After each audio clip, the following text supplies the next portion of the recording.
Hi, welcome back to the kitchen. So today I'm going to share something with you that's a little bit different. I wanted to show you some of the things that we've got going on in the kitchen because I've been putting a few things up on Instagram and people have been saying, oh, I'd like to see a video of that, or I'd like to see what you do with this. And it's given me the idea that although every Thursday I've been putting out pressure canning videos on stocking up for my winter pantry and getting all those ready meals available on the shelves, it's given me the great idea, at least I think it's a good idea. On Thursdays I'm going to change it to be more preserving, so it will still include pressure canning, but it'll be more techniques and other things that I'm doing as well, including the dehydrator, just generally putting up preserves, chutneys, jams, jellies, cordials, wine, all the good stuff, everything that we've got going on. And of course it'll be seasonal stuff or things that we've harvested from the garden, because it'll be seasonal fresh stuff that we're harvesting from the garden and processing there and then, or it might be something that we've put in the freezer to harvest it to preserve at a later date, because we haven't got time to get around to it because it's such a busy season at the moment for us. So tonight is actually, I've got the slow cookers on. Let me show you. So tonight, so I've got the big slow cooker on, I've got the roaster on, so we've got really busy. The dehydrator's on with courgettes in there, we've got rhubarb gin going on, there's an olive oil out for some reason. These are some garlics that we've just harvested from the garden. Let me put that back down so it's not as wobbly. I've also been making rhubarb cordial, and I've got a gooseberry jelly that I've been making as well. I'm going to do another rhubarb jelly this week. There's absolutely all sorts that I've got going on, and I just thought it would be nice to share some of that with you as well. Lots of different ideas, some of them are experiments, some of them are trusted old methods. Today in the slow cookers, or the roaster that I've just shown you, I've got a heck of a lot of chicken broth going on, so stock actually. So we've got the chicken carcasses in there because we've just filled our freezers from our home raised meat birds. So we've got 18 birds that we've processed, and I think 11 of them we jointed, and I've got the carcasses and all of the bits and pieces from the rest of them went into the freezer hole. So I don't want to waste anything obviously on the small holding, and what we do is make stock from the carcasses and all the other bits and pieces that are left over. The dogs get some treats of different things as well. I'll go into that on more of a small holding small holding style video, but for tonight I've had this on all day. So this was put on before I started work this morning. It's basically got the chicken carcass in there with as much water as I could fit in after I'd filled it with onions, carrots, celery. I used celery salt, black peppercorns, squeeze of lemon juice, some apple cider vinegar. I think that's it. I think that's all that's in there in this instance. Oh, and sometimes I put some cloves in as well, but we ran out. I only had about 3 to put in. So I've got 2 slow cookers filled with about 6 litres worth of water. So I'm going to be canning those in tonight. I am actually pressure canning tonight. I am going to be doing those in quart-sized jars. And the reason for that is because it's more practical for me. When I go to make soups and different bits and pieces, I generally use a litre of stock. So having a litre on hand just makes more sense, and I'll be able to store them better. I will though be doing 500ml jars as well at some point, and it'll just mean that I have to get 2 out. So it's not a big problem, but it just makes more sense for me to store them in the litre sizes. And it's actually the first time that I'll have been processing in the pressure canner in the litre or the quart-sized jars. So I'm looking forward to that. I'm going to start straining them out, and essentially we're going to start the pressure canning process. But just let me, before I get into that, just let me know in the comments below what you think of the idea of turning Thursday nights into a preserving night, all year round still. So it'll be seasonal produce or from the freezer, as I say, but it'll be something that I'm doing all year round. So let me know what your thoughts are on that, and if there's any specific videos that you'd like to see, then I'd love to hear that, because it gives me the inspiration as well. So obviously I've mentioned the courgette relish and the rhubarb wine, those kind of things. But yeah, let me know. I'd be glad to read those comments. In the meantime, I'm going to pop a photo up here which will show you what the stock looked like before I put the carcasses in this morning. And yeah, these have just been on for hours and hours and hours on high on the slow cooker, on about 120 degrees C on the roaster that I've got. I'll take you over and show you what we've got going on. The other thing to say while I put this olive oil away is if you don't know, we're in the middle of a kitchen renovation, which is why the kitchen's looking like this. So it's I'll quickly show you around what we've got going on. So this Aga here is from about 1945. She's oil fired and was here when we moved in. We've got no intention of getting rid of her. She's my absolute star. I love her to bits. She can be a little bit temperamental though. So what we're doing is when we get the kitchen done out over here, these two cupboards here will become a new range that will be electric so that we can use that all year round, and it'll replace this other oven here that we've got that I very rarely use, to be honest.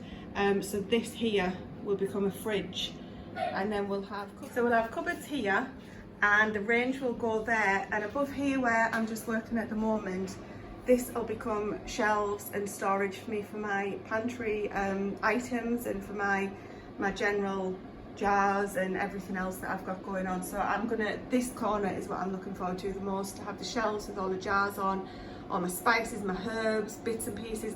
I'm gonna love that. But in the meantime, it looks, this is where we did have cupboards up there, and we took them down, but then when we actually ordered the kitchen, found out it can't come until October because of supply chain issues. So this corner will remain my kind of appliance corner where I've always got something going on, whether it's the Instant Pot, the slow cooker, the dehydrator. You know, this is Mum's area. Nobody else is going to be working here. So the range, as I say, will go here, and all of this will become nice walls, shelving, that kind of thing. This will be the fridge, as I say. So all of that will go and turn into a nice tall fridge. Then we've got Sleepy Dog, Aga, and over here, this is absolutely beautiful. So it's ancient, kind of pressed. It's not wallpaper because it's solid, so it's not concrete. But do you know what I mean? It's somewhere in between. Anyway, I absolutely love it, but unfortunately, that's going to be going as well. This wallpaper will be changing. Then these shelves here. This window here used to be the original window to outside. So we're in the original farmhouse, which is about, I think it's about 1850. And this was the original window from the kitchen to outside. And then at some point somebody's covered it over because they actually built an extension on the other side of this wall, which is obviously part of our house now. So I love this because this shelf here has just got all my bits and pieces on it. All of the herbs, the rose petals, our dried beans, oats, garlic granules, chilies. We've got cider vinegar, chamomile, this is raspberry leaf, mugs that are too big to go anywhere else. I've got my flowers at the back. This is apple mint, this one.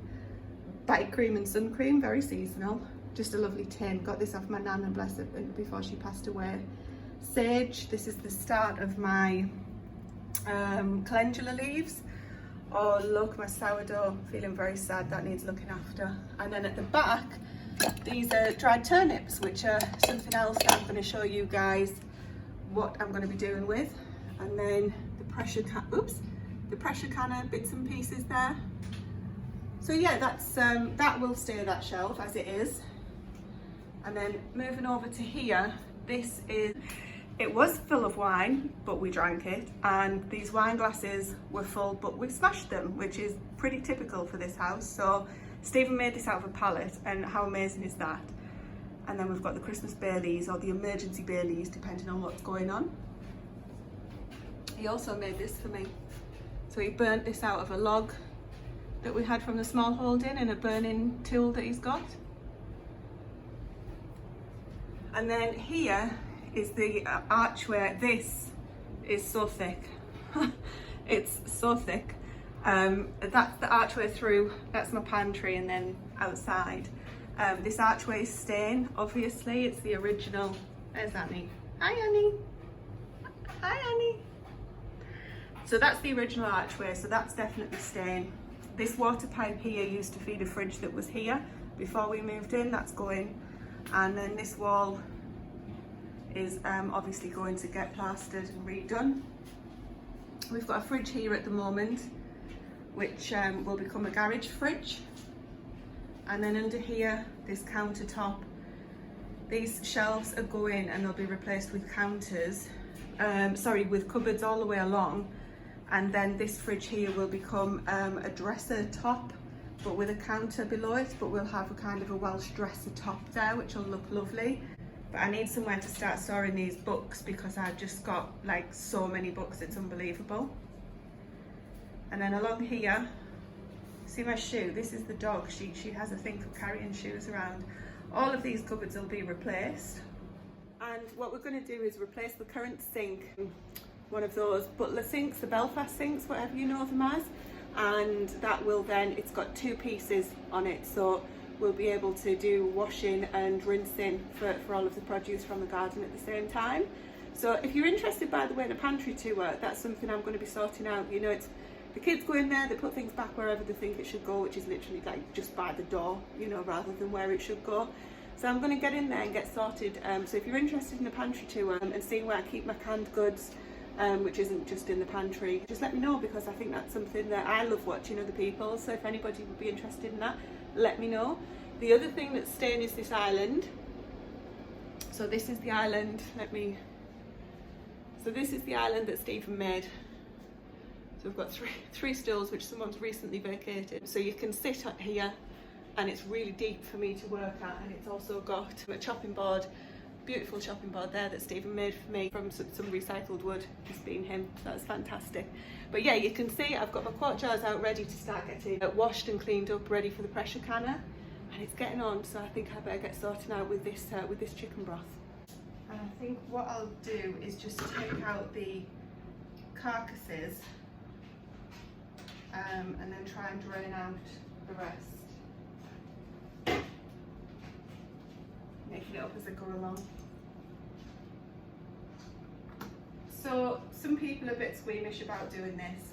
That's fine. I just feel it's something that, for me personally, it's absolutely something that we should be doing as smallholders or homesteaders, whatever phrase takes your fancy.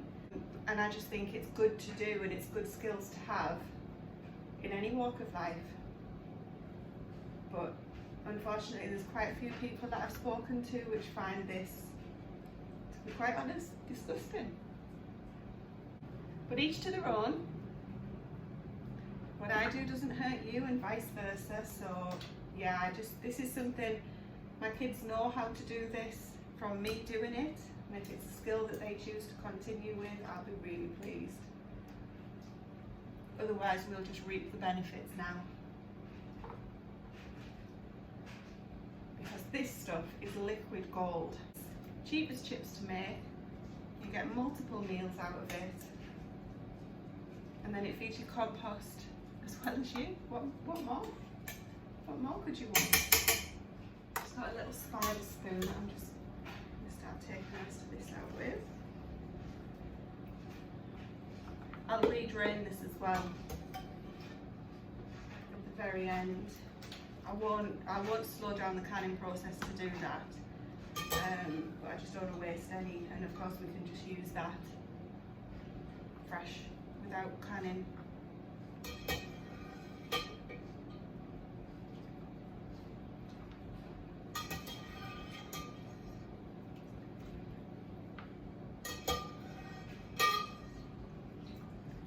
Flies are bad at this time of the year. I have found something that works for the fruit flies though. I'll show you that another time if you're interested. Right, let's move this out the way. That one's switched off. All the dogs are coming because they can smell the goodness. I'm just going to sieve it.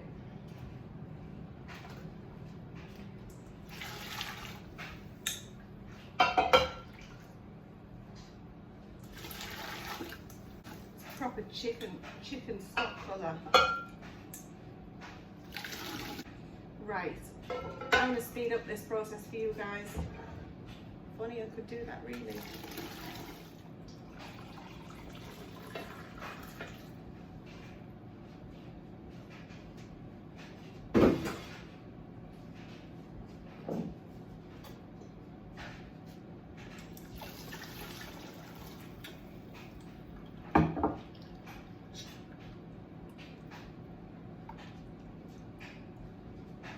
I'm going to compost this. I'll put it in my little compost bowl.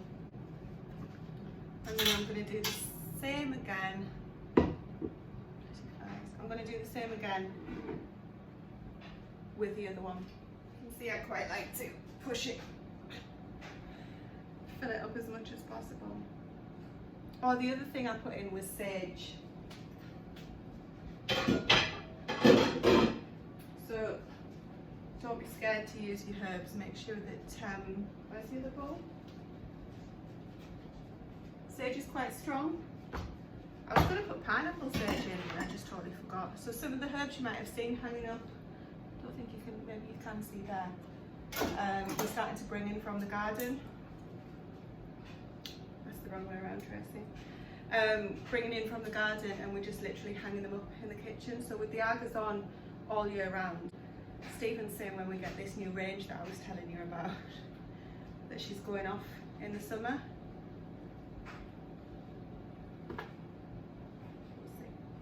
I mean, to be honest, this summer has been so hot for us here in the northeast. It's not normally this hot.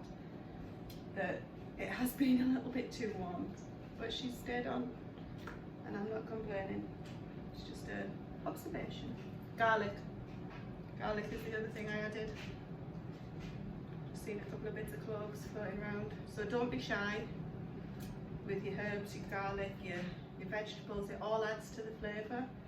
This is your future meals here, so don't be tight. Get it in there.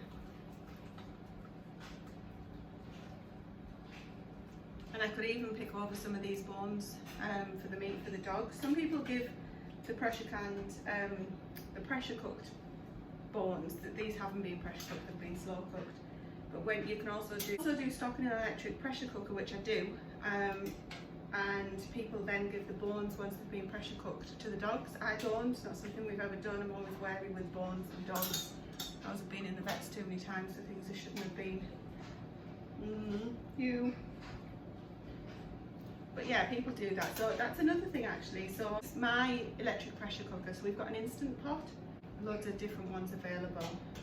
So I've only just started dabbling with, I've used it for ages for different things like this, the broth, the rice, the basic kind of typical things that you start with when you've got a pressure cooker. But I'm starting to dabble with one pot meals and utilising the pressure cooker for that.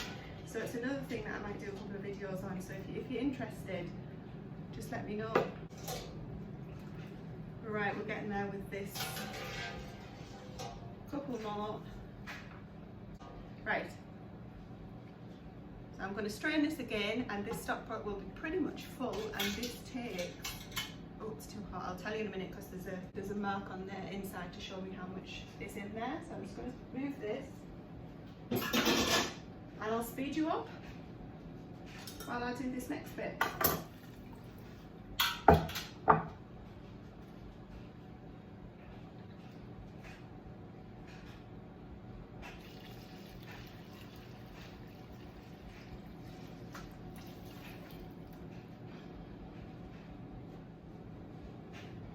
So this is sloshing around a little bit, but it's looking, I would say we've got 9 litres there. So this is going to stay hot. I'm going to pop it on the Arga on the simmering plate just to keep it, the heat, I don't suppose it would actually reduce that significantly. I'm just going to pop it on the Arga to keep simmering away there, and while I get my jars washed. So remember, for pressure canning, because you're canning for such a long time, you don't actually need to sterilise your jars, and I'll just keep the lids separate.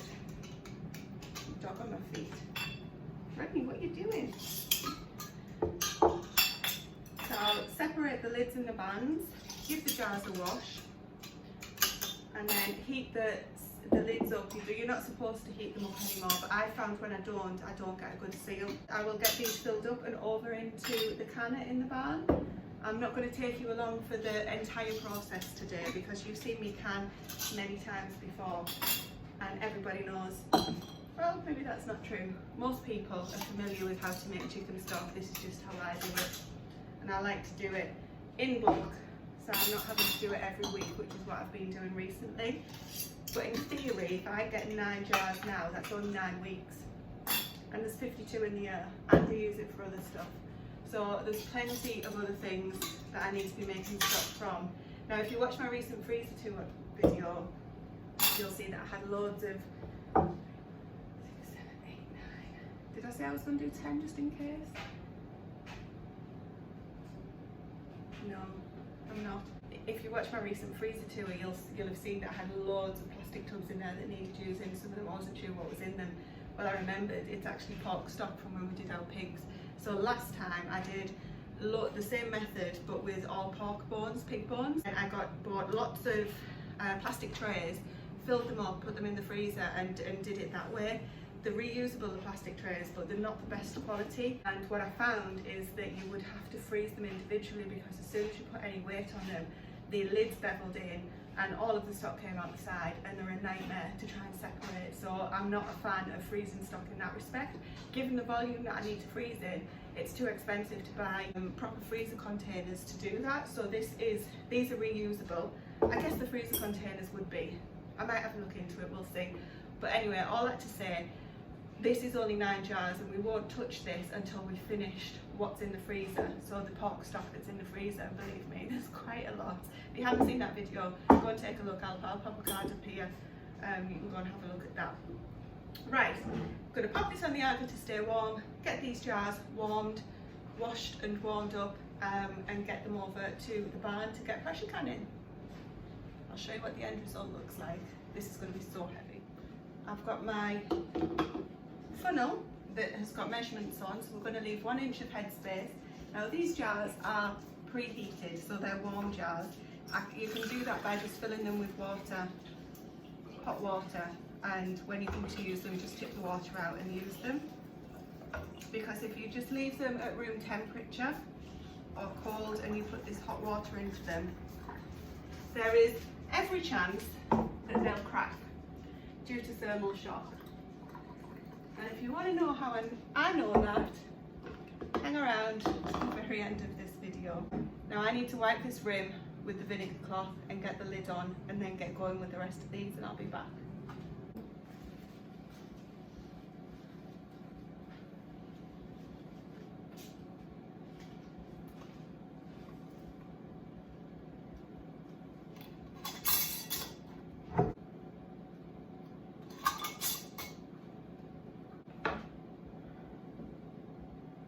So there's quite a bit left of really cloudy stuff at the bottom. Don't throw that away. This is it. There's not enough for another jar. But don't throw that away because it's still fantastic stuff. Nothing in here is bad. So it's all good stuff. So we will use this separately. There's just not enough to put in another jar. So I'm going to put this to one side and pop a lid on it. And now I'm going to quickly get cleaned up and get these into the canner. I haven't got time to get cleaned up properly because these obviously need to get straight into the canner. It'll take me a few journeys. I'm on my own tonight. Nobody's here to help. And I'm thinking these are going to be quite heavy. They're in the canner now, so that's just going to come to boil so that it can vent its steam and do the usual. Schoolgirl error. How many of you were shouting, but you can only fit 7 quarts in your Presto 23 quart canner. So I've got 2 spare. I guess could go in the freezer, or realistically we'll just use them. So note to self, 7 quarts at a time. 7 litres at a time. Anyway, I'm going to get this going. It only needs to go for 25 minutes. That's a bit of a treat for me because I'm normally busy and on waiting for it for about 1 hour and 15 minutes. So yeah. A night of learning.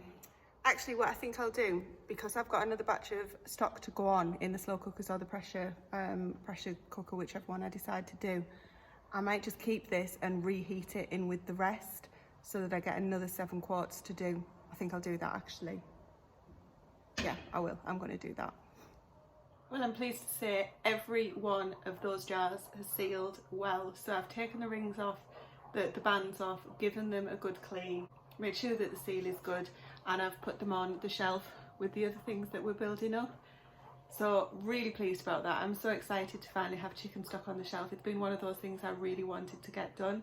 So thank you for sticking with me through this video. I hope you've liked it. Slightly different format, a few different things going on today. Drop me a comment below. And for those of you that are wondering what I was referring to about the thermal shock, then just keep watching for a couple of seconds. Otherwise, thanks for watching. Please give this video a like if you enjoyed it, because it really helps me build a community and tell YouTube that you want to watch these videos. Don't forget to subscribe. I'll talk to you in the comments. Bye for now. So these jars are at room temperature, so when I put the hot stock into them, they're not going to crack. Maybe if I do it like that, that'll be better. Jan, I'm so excited. Don't tell me that's just cracked. Did you hear that? Oh no, they'll be fine because they're at room temperature, Tracy.